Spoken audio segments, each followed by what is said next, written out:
안에 보는 얼굴이거든요. 보시면서 이렇게 인사합니다. 당신은 주님의 사랑을 받은 행복한 사람입니다. 시작. 당신은 주님의 사랑을 받은 행복한 사람입니다. 할렐루야.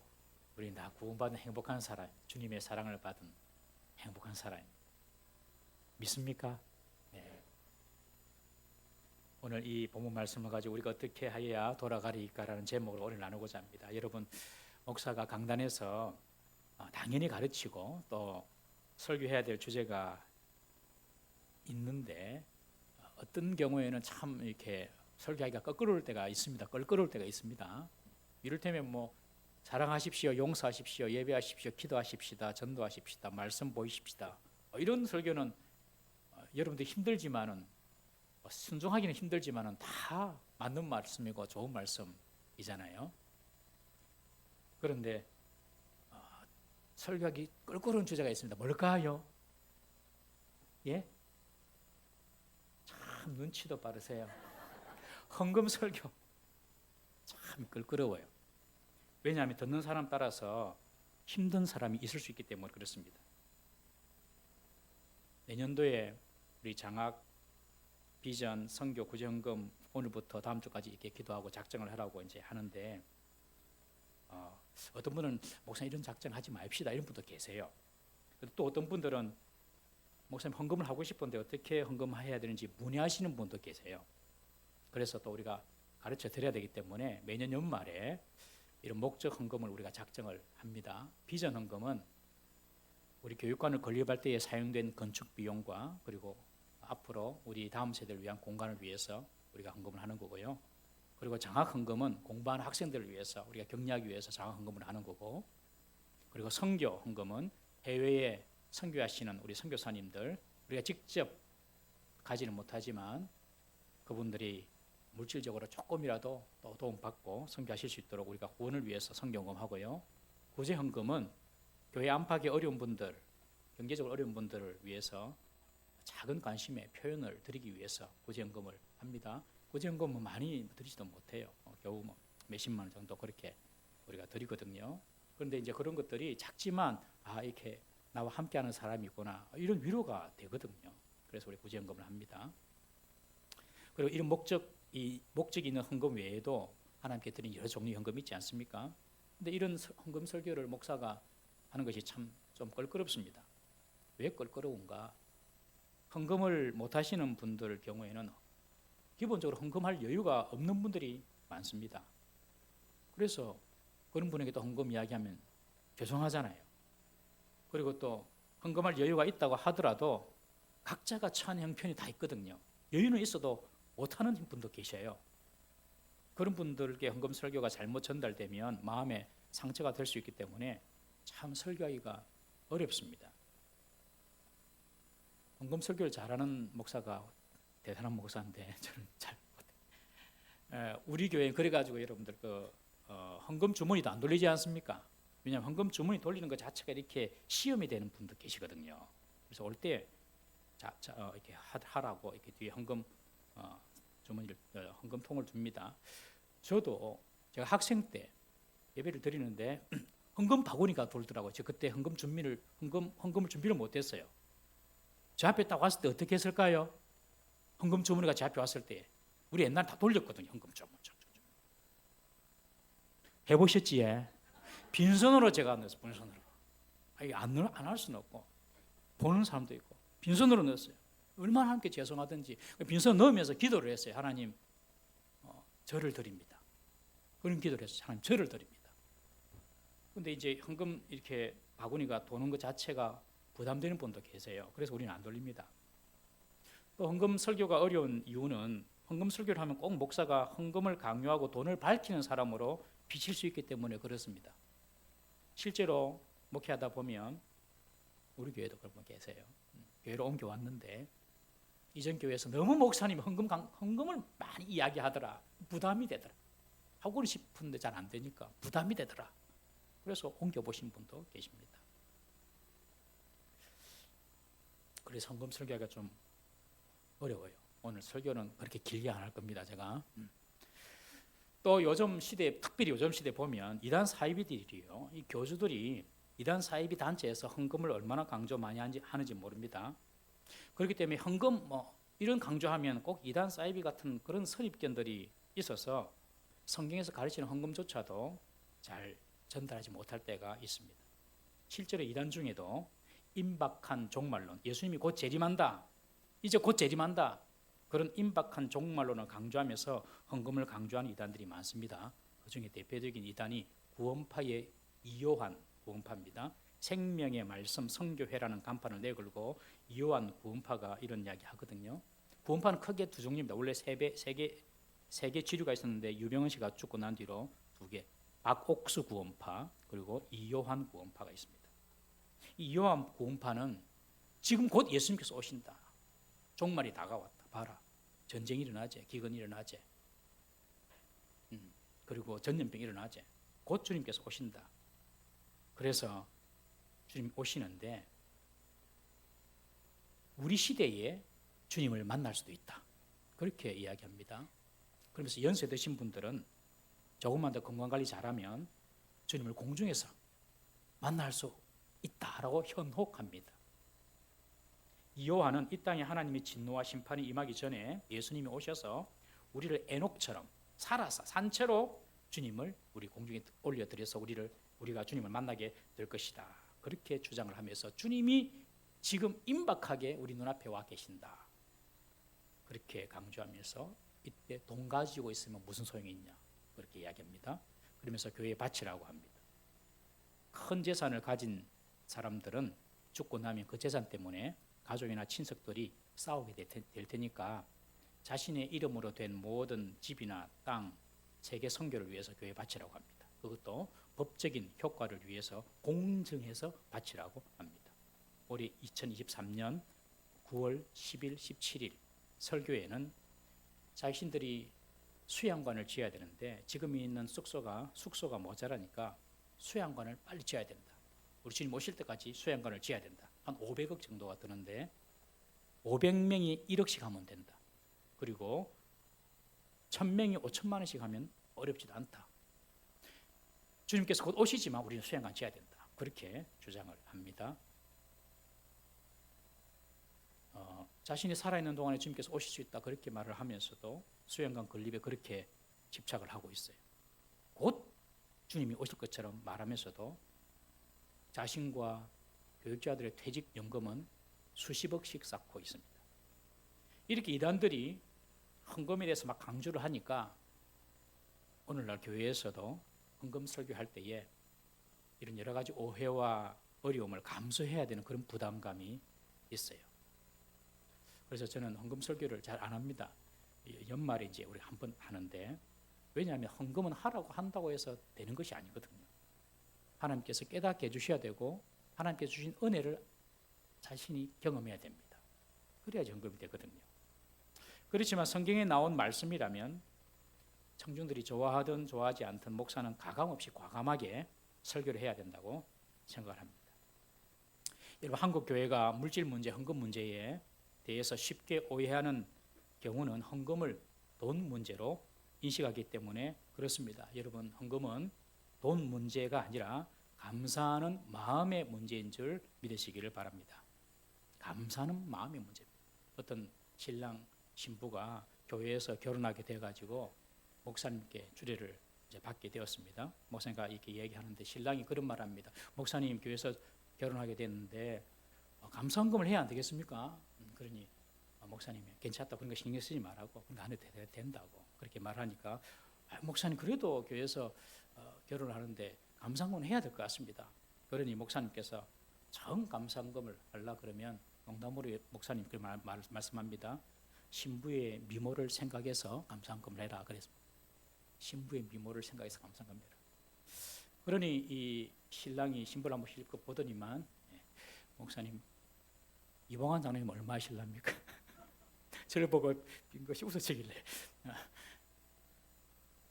이렇게 실컷 보더니만 신랑이 하는 말이, 목사님 5만 원 하겠습니다. 목사님, 예? 5만 원? 그렇게 살짝 놀래고 다시 목사님도 신부를 딱 보다 봤어요. 그리고 하시는 말씀이, 거스름돈 4만 원 내드릴게요. 여러분들, 돈 문제가 아니라 감사의 문제입니다. 헌금은. 믿습니까? 양의 문제가 아니라는 것이죠. 진심과 감사의 문제로 헌금하는 겁니다. 우리가 돈 문제라 생각하니까 헌금을 많이 하면 내가 좀 이렇게 폼이 나는 것 같고, 소액을 하면, 작은 헌금을 하면 자신도 내가 헌금 하나 안 하나 이런 생각을 한단 말이에요. 다 잘못된 겁니다. 물질의 기준, 액수의 기준으로 헌금하면 안 되고 감사의 마음으로 해야 하는 것입니다. 여러분, 예수님은 성전에서 헌금하는 사람들을 쭉 이렇게 지나가는 것을 보고, 어떤 사람들은, 어떤 부자들은 그냥 동전을 그리 갖고 와가지고 그냥 소리가 쫙 흐르도록 그냥 돈소리 나도록 헌금을 하는데, 한 과부가 두렙돈을 가지고 왔어요. 두렙돈을 손에 꼭 쥐고 헌금을 하는 것을 보셨습니다. 이 두렙돈은 하루 일할 임금의 100분의 1입니다. 렙돈의 단위가 하루 임금의 100분의 1. 대충 얼마인지 알겠죠? 아주 작은 돈입니다. 그런데 이 두렙돈을 헌금한 이 과부의 헌금이 제일 크게 헌금했다 하면서 예수님께서 칭찬하셨어요. 그 돈은 그 여인에게 그날 써야 할 생활비의 전부였습니다. 그래서 예수님께서 다른 사람은 풍족한 중에 드렸지만 이 과부는 구차한 중에도 자신의 생활비 전부를 드렸다, 그렇게 칭찬하신 것입니다. 여러분, 이 말씀은 예수님께서 자신의 소유 전부를 바치라고 말씀하시는 것이 아니라 자신의 모든 소유를 바칠 만큼 하나님께 사랑과 감사의 마음을 담아서 드리라는 것이죠. 사랑과 감사의 마음에는 여러분 액수의 크고 적음이 사실 전혀 문제가 되지 않습니다. 우리 자녀들이 자라서 뭐 부모의 사랑을 알고 은혜를 알고 부모의 날에 작은 선물을 한다든지, 혹은 첫 월급 탔다고 부모님께 선물을 해줍니다. 그러면 뭐 부모가 에게 뭐 이게 얼마짜리 뭐 그렇게 합니까? 아무도 그래 않죠. 부모의 마음은 그저 알아준 자녀에 대해서 고맙고 흐뭇할 따름입니다. 여러분, 헌금을 돈 문제로 접근하면 안 됩니다. 감사의 마음으로 접근해야 하는 것입니다. 내가 이 땅에 지금 살고 일하고 소득을 얻고 하는 모든 것이 하나님의 은혜로 주어진 것이다 라는 그런 감사의 고백으로 헌금을 하는 것이거든요. 헌금하지 않는 것은 모든 것이 내 능력으로 됐다, 내 능력으로 되었다, 내 노력으로 되었다, 그렇게 생각하는 것과 같습니다. 또 어떤 분들은 이렇게 헌금을 이렇게 뭐 돈으로 생각하시는 분도 계시지만, 또 어떤 분들은 헌금을 축복의 수단으로 생각하시는 분도 계십니다. 헌금을 해서 내가 더 큰 복을 내가 받아내야 되겠다, 하나님께 내가 이만큼 헌금하면 하나님께서 더 큰 복을 주시겠지, 뭐 이렇게 헌금을 하시는 분도 계십니다. 헌금을 하나님과의 거래로 생각을 한 것입니다. 여러분, 헌금은 거래가 아닙니다. 역시 감사의 고백으로 헌금은 드려야 하는 줄 믿으시기를 바랍니다. 그런데 오늘 본문에 보면 하나님은 헌금을 할 때에 감사의 고백만이 아닌 하나님의 복을 받아내는 통로로 하나님을 시험하라라고 그렇게 말씀하십니다. 하나님은 말씀하십니다. 네가 언제나 11조 복음을 드릴 때에 네가 복을 쌓을 곳이 없도록 내가 부어주겠다, 이것을 한번 시험해봐라, 그렇게 말씀하십니다. 참 특이한 본문입니다. 여러분, 하나님을 우리가 어떻게 감히 시험합니까? 마귀가 예수님을 시험하려고 3번 시험하지 않습니까? 마지막 시험은 높은 성전 꼭대기에 예수님을 올려놓고 그렇게 말합니다. 네가 진짜 하나님의 아들이거든, 뛰어내려봐라. 그러면 하나님 천사를 보내가지고 네 발이 땅에 돌에 부딪히지 않도록 다 보호해줄 것 아니냐. 그때 예수님께서 하시는 말씀이 사탄아 물러가라, 하나님을 시험하지 말라, 그렇게 말씀하셨잖아요. 사탄은 네가 한번 뛰어내려 봐라, 그러면 하나님께서 천사를 보내서 너를 지켜줄 거다. 여러분, 높은 곳에서 뛰어내리라, 그렇게 들리는 음성은 사탄의 음성입니다. 아무도 높은 곳에서 뛰어내리지 마세요. 네 몸에 불을 질러라, 그 사탄의 음성입니다. 여러분들 몸에 불 지르지 마세요. 다 사탄의 음성이에요. 뉴스 보니까 자기 몸에 불을 질렀는데 국가에서 상을 주더라고요. 어떤 스님, 뉴스를 보셨나요? 마귀소리입니다. 마귀소리. 네 몸에 불 질러서 죽어라, 높은 데서 뛰내리라, 다 마귀소리입니다. 예수님께서 사탄에게 하나님을 시험하지 마라 그러셨잖아요. 그런데 오늘 본문에 보면 하나님께서 말씀하십니다. 시험해보라, 내가 어떻게 너에게 복을 주는지 시험해보라. 특이한 본문입니다, 이 본문은. 그래서 우리 오늘 본문의 배경을 살펴보면서 하나님께서 헌금을 통하여 주시는 복이 무엇인지를 또한 한번 알아보고자 합니다. 먼저 이 말라기를 한번 말라기서를 이해를 해야 되는데, 말라기서는 말라기 선지자가 쓴 책입니다. 말라기라는 이 선지자의 말의 뜻은 나의 사자라는 뜻입니다. 나의 종, 나의 사자. 하나님이 구약에 보내신 마지막 사자라는 뜻입니다. 구약의 메시지를 이 말라기가 딱 요약을 해줍니다. 그리고 신약의 메시아적 소망을 보여주는 책이 바로 이 말라기입니다. 그러니까 말라기에서는 구약과 신약을 이어주는 어떤 가교 역할을 하는 책이다, 그렇게 보시면 되겠습니다. 배경은 유다가 바벨론 70년 포로 생활을 마치고 예루살렘으로 돌아왔습니다. 유다 백성들이 예루살렘으로 돌아와서 한 일이 첫 번째 성전을 짓고 그리고 성벽을 재건했습니다. 그리고 하나님을 잘 섬겨보리라고 그렇게 다 처음에는 그렇게 시작했는데, 시간이 지나가면서 이스라엘 백성들은 죄와 타락의 굴레에서 벗어나지 못했습니다. 제사장부터 하나님을 공경하지 않았고 불결하고 흠투성이인 제물로 제사를 드리면서 하나님을 멸시했습니다. 그리고 모든 유다 백성들도 이방신을 오래 따라가고 이방신을 믿는 딸들과 혼인을 해가지고 가정이 불경해지고, 이 남자들이, 유대 남자들이 아내를 쉽게 버림으로 가정이 깨어지는 영적인 아수라장 같은 시대로 변했습니다. 70년 동안 바벨론 포로로 고생하다가 해방이 되어서 고국으로 돌아왔으면 좀 정신을 차리고 하나님 말씀대로 잘 살아야 했는데 그렇게 살지 못했던 것이죠. 여기에 대한 말라기의 경고가 오늘 본문의 이야기입니다. 여러분, 우리가 인생에 살면서 고생은 반드시 필요한 것 같아요. 고생이 필요합니다. 그 고생을 통해서 우리가 더 겸손해지고 하나님께 더 가까이 나아갈 수 있습니다. 그런데 계속되는 고생은 안 좋습니다. 우리 인간은 유한하고 또 연약하여서 반드시 실패를 할 수 있습니다. 실패를 피해갈 수 없습니다. 그러나 계속되는 실패는 막아야 하는 것입니다. 포로 귀환 이후에 이제 새로운 삶의 기회를 유다 백성들이, 이스라엘 사람들이 부여받았지만 이들은 여전히 정신을 차리지 못하고 하나님께 주신 그 기회를 제대로 사용하지 못하고 우상문화 따르고 하나님 법과 관계없이 살고 자기 마음대로 살아간 것입니다. 그래서 하나님께서 말씀하십니다. 꼭 너희들은 과거 너희 조상 때처럼 너희들도 내 규례를 지키지 않는구나, 그렇게 말씀하십니다. 과거 너희 조상 때처럼 너희 똑같다, 그러면서 말씀해요. 너희들이 내게로 돌아오면 나도 너희에게로 돌아가겠다. 그러니 백성들이 말합니다. 우리가 어떻게 하여야 하나님께 돌아가겠습니까? 이 질문의 대답이 오늘 7절부터 12절 그리고 13절부터 18절까지, 오늘은 7절부터 12절까지 한번 먼저 살펴보겠습니다. 여호와께로 돌아오라. 그러면 나도 너에게도 돌아가겠다. 내게도 돌아오라. 어떻게 돌아갑니까? 이 질문에 하나님께서 그렇게 말씀하십니다. 하나님의 것을 도둑질하지 마라. 그래서 백성들이 묻습니다. 우리가 어떻게 하나님의 것을 도둑질했습니까? 그러니 8절에 그렇게 말합니다. 너희는 나의 것을 도둑질하고도 말하기를 우리가 어떻게 주의 것을 도둑질하였나이까 하는도다. 이는 곧 11조와 봉헌물이라. 이스라엘이 여호와의 것을 훔친 것이 바로 뭐냐면 11조와 봉헌물이라는 겁니다.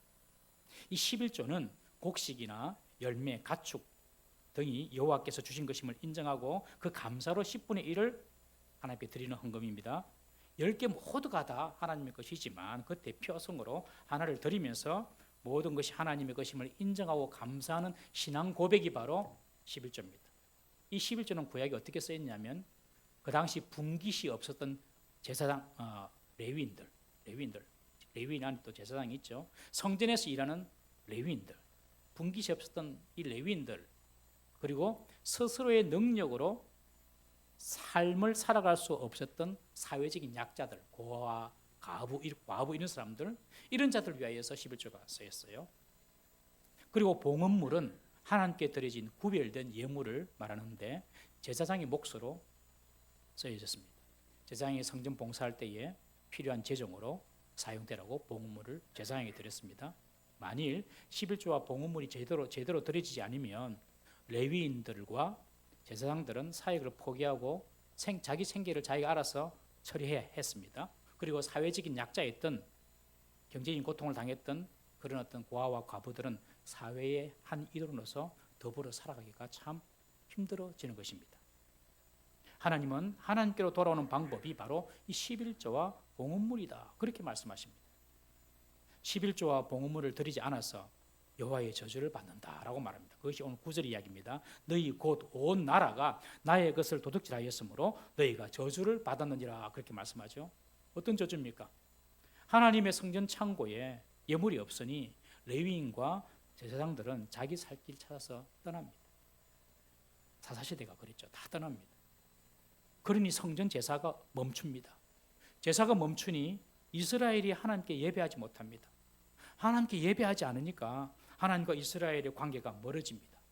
하나님과 관계가 멀어지니까 하나님의 복도 멀어지고 하나님의 보호가 떠나고 결국 유다는 이방 나라에 의해서 무너지게 된 것입니다.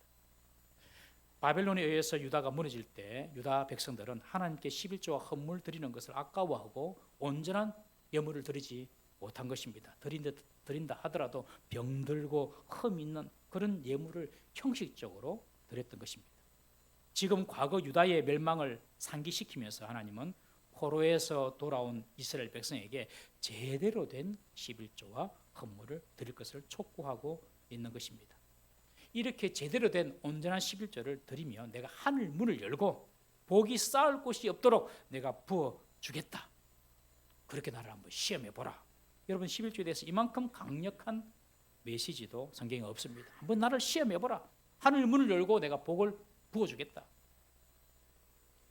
사사시대에 기드온이라는 사사가 있습니다. 이 기드온이라는 사사는 뭐 꿈이 크지도 않고 그냥 아주 소박한 그런 사람이었습니다. 그런데 하나님께서 나타나셔서 기드온에게 기드온아, 내가 너를 이스라엘을 대표하는 사사로 세워서 저 적들로부터 너를 사용해서 이스라엘을 지키도록 하겠다.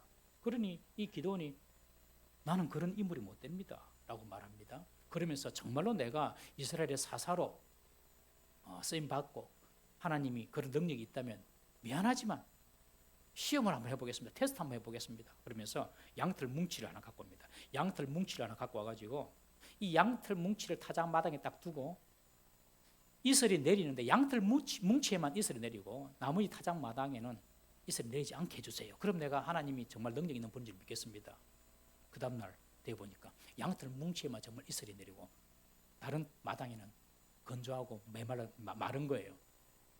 하나님께서 봤지. 그때 이 기도는 한 번 더 이야기합니다. 미안합니다. 한 번만 더 합시다. 다음 날에는 양털 뭉치에는 이슬이 내리지 않고 다른 마당에만 이슬이 내리게 해주세요. 그 다음 날 가보니까 역시 둘째 날에는 양털 뭉치에는 이슬이 안 내리지만 마당에 이슬이 내립니다. 이것을 보고 이 기드온이 사사가 되어서 하나님의 뜻에 순종합니다. 하나님께서는 그렇게 이 기드온의 시험을 받아주셨어요. 그런데 오늘 본문에는 적극적으로 하나님께서 뭐라고 합니까? 시험해 보라. 그렇게 말을 합니다. 왜 하나님께서 이렇게 적극적으로 11조하고 헌금하는 것을 시험해 보라. 그렇게 말씀합니까? 하나님께 이 11조하고 헌금하는 것이 절대로 만만한 일이 아니기 때문에 그렇습니다. 여러분. 집 산다고 대출도 많이 하셨죠? 대출 다 갚아야지 일단. 대출 다 갚고 나면 자동차도 좀 오래된데 좀 바꿔야죠. 자동차 바꾸고 나면 아이들 또 학원비도 내야죠. 그러니까 이 11조하고 헌물하는 것이 만만치 않은 것입니다. 마태복음 6장 24절 말씀 한번 읽어보겠습니다. 시작. 한 사람이 두 주인을 섬기지 못할 것이나 혹 이를 미워하고 저를 사랑하거나 혹 이를 중히 여기고 저를 경히 여김이라. 너희가 하나님과 재물을 겸하여 섬기지 못하느니라. 사람에게는 두 개의 주인이 있을 수 있다고 합니다. 예수님께서 하신 말씀입니다. 첫 번째 주인은 재물입니다. 돈입니다. 두 번째 주인은 하나님이십니다. 오늘날은요 정말 돈이 왕이 되었습니다. 돈이 주인처럼 사람의 모든 결정을 좌우하고 사람을 지배해 버립니다. 이런 돈의 위력을 예수님께서 아시기 때문에 하나님과 돈을 동등성상에 두고 두 주인이라고 말씀하십니다. 그러나 주인은 두 분이 될 수가 없죠. 왕도 두 왕이 될 수 없죠. 돈이 주인이면 하나님은 주인이 못 되는 것입니다. 그러나 하나님이 주인이면 돈이 주인이 아닌 것이죠. 여러분 하나님이 아닌 돈을 주인으로 섬기면 절대로 이런 11조 헌금 하기가 참 어렵습니다. 하나님께서 이런 온전한 11조를 드릴 때에 내가 복을 붙지 않나 한번 시험해 보라고 하셨는데 그렇게 되려면 하나님이 주인이 되셔야 됩니다. 그리고 온전한 11조를 드리라. 그러면 너에게 복을 붙지 않는가 한번 봐라. 쌓을 곳이 없도록 내가 복을 주겠다. 온전한 11조가 무엇입니까? 10만 원 해야 되는데 9만 원 하면 온전한 11조가 아니고 그런 겁니까? 그렇게 볼 수도 있습니다. 액수적으로 철저히 계산을 하는 것, 그것도 온전한 11조의 한 내용이라고 볼 수도 있습니다만은 이것은 11조의 정신을 의미합니다. 우리 누가복음 11장 42절 말씀 한번 보겠습니다. 누가복음 11장 42절 시작. 화 있을진저 너희 바리새인이여 너희가 박하와 운향과 모든 채소의 11조는 들이되 공의와 하나님께 대한 사랑은 버리는도다. 그러나 이것도 행하고 저것도 버리지 말아야 할지니라. 바리새인들이 우리 헌금 잘한다, 우리 11조 잘한다 막 그렇게 자랑하니까 예수님께서 그래 너희들은 그런 박하, 운향 모든 채소 수입의 11조는 드리지. 그렇지만 너희들이 빠진 것이 있다. 공의가 빠졌고 하나님께 대한 사랑이 빠졌다. 11조 드리는 형식으로 드린 것만 중요한 것이 아니다. 그것도 필요하지만 그 정신이 필요하다라고 말합니다. 예수님께서 말하는 공의가 무엇일까요? 공의. 우리는 여러분 공의 정의하면 일단 어떤 생각 갖고 있냐면 어떤 법 조항을 생각합니다. 어떤 기준, 법 조항. 근데 성경에서 말하는 공의 정의는 그런 것이 절대로 아닙니다.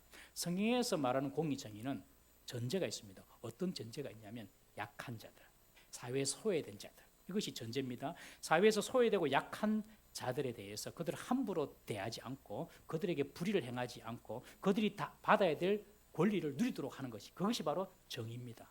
그것이 공의입니다. 딱 기억하십시오. 어떤 법조항이 아닙니다. 여기서 말하는 공의가 바리새인들이 붙잡았던 율법을 말하는 것이 아니라는 것이죠. 이 바리새인들은 사회적 약자였던 그런 과부나 고아들 이런 사람들을 아주 무시했습니다. 그리고 그들의 것을 착취했습니다. 그렇게 하지 말라는 것이죠. 사회적인 신분이나 사회적인 기준이 좀 부족하돼가지고 그 사람이 누려야 될 권리를 박탈하지 말라는 것입니다. 그것이 공이고 그것이 정의입니다. 성경에서 말하는. 그 다음에 하나님께 대한 사랑이 나옵니다. 하나님께 대한 사랑은요, 하나님의 은혜를 감사하고 하나님께 드리는 마음이죠. 감사의 마음이라고 볼 수 있습니다. 그러니 11조 한다고 형식적으로 한다고 이게 다가 아니라 약한 자들에 대한 긍휼과 하나님에 대한 사랑의 표현으로 헌금은 드려져야 한다는 것입니다.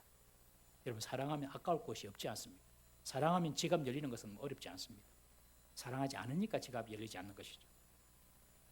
이렇게 온전한 마음으로 11조를 드리라 하시고 그 11조를 드릴 때에 그렇게 온전하게 헌금할 때에 복을 부어주시는 구체적인 그런 내용들을 주님께서 묘사하고 있습니다. 우리 11절, 12절 말씀 어떻게 하나님께서 복을 구체적으로 부어주시는지 11절, 11절 한번 다시 읽어보겠습니다. 시작. 만군의 여호와가 이르노라 내가 너희를 위하여 메뚜기를 금하여 너희 토지 소산을 먹어 없애지 못하게 하며 너희 밭에 포도나무 열매가 기한 전에 떨어지지 않게 하리니 너희 땅이 아름다워짐으로 모든 이방인들이 너희를 복되다 하리라. 만군의 여호와의 말이니라. 메뚜기를 금해서 너희 토지 소산을 먹지 못하게 하겠다. 메뚜기는 식물을 갉아먹지 않습니까?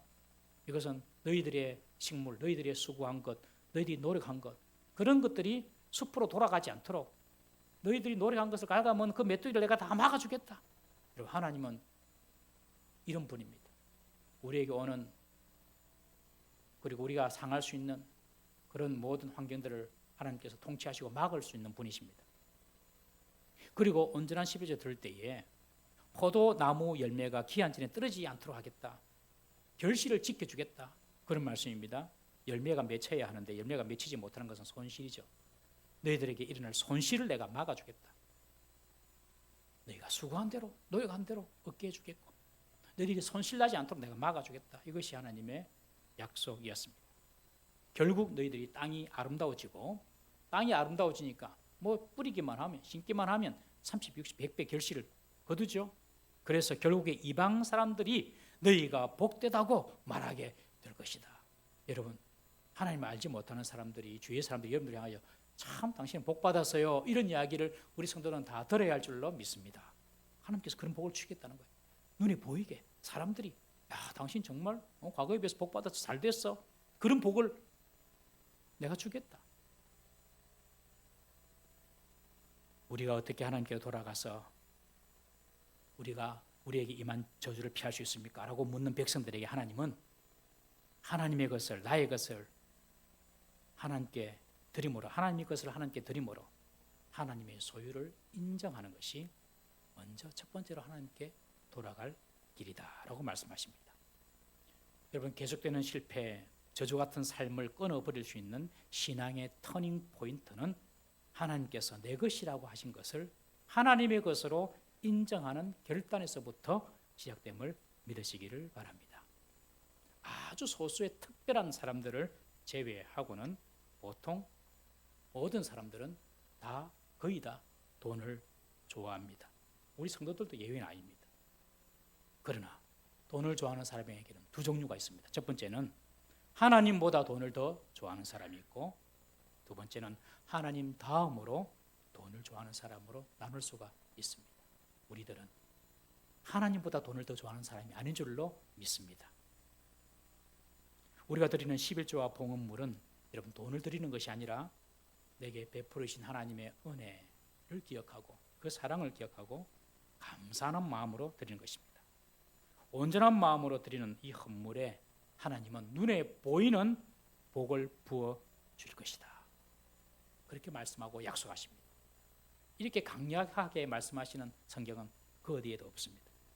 여러분, 물질이 많든 적든 그 물질에 매여서 물질의 노예의 종이 되지 마시고 하나님의 것을 하나님의 것으로 인정할 수 있는 우리 성도님 되시기를 주의 이름으로 축복합니다.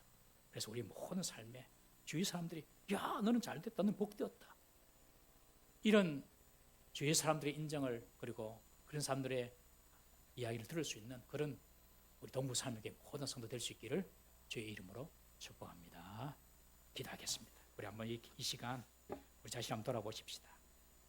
우리가 돈을, 물질